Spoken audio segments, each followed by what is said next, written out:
ప్రజల ఆదరణ చూసి ముగ్ధులవుతున్న ఎమ్మెల్యే అభ్యర్థి వివరాలకు వెళ్తే గాజువాక నియోజకవర్గం తెలుగుదేశం బీజేపీ జనసేన ఉమ్మడి ఎమ్మెల్యే అభ్యర్థి పల్లా శ్రీనివాస్ 85వ వార్డులో పర్యటించారు. మొదట బుర్రమ్మ తల్లిని దర్శించుకుని అనంతరం పాదయాత్రలో వచ్చిన శ్రీనివాస్కు అక్కడ ప్రజలు ప్రజాదరణ చూపించారు.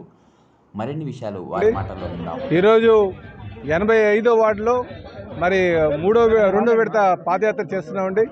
ఈ రెండో విడతలో మరి బుర్రమ్మ తల్లి ఇక్కడ ఇలవేలిపోయినటువంటి బుర్రమ్మ తల్లి గుడి అమ్మవారిని దర్శించుకొని వెళ్తున్నాం. ఇందులో దశేంద్ర గారు, సోమశేఖర్ గారు, అలాగే మా రామనాయుడు గారు, మా పెద్దలు రామనాయుడు గారు, అలాగే బాబ్జీ గారు, సేరంశెట్టి బాబ్జీ గారు, పోలనాయుడు గారు, వెంకటరమణ గారు, అలాగే తలార్ సీన్ గారు, మన తిరునాథ్ గారు, అప్పారావు గారు, మా మిగతా నాయకులు ఏకల నరసింహ గారు అంతా కూడా నాయకులందరూ కూడా పాల్గొనడం జరిగిందండి. ఇందులో అన్ని గ్రామ నాయకులు కూడా రావడం జరిగింది. ఈ ఊపిని చూస్తే ఖచ్చితంగా రేపు రాబోయేది తెలుగుదేశం జనసేన బీజేపీ కూటమి అని అన్నానికి ఇది ఒక సంకేతం అని చెప్పేసి తెలియజేస్తాను.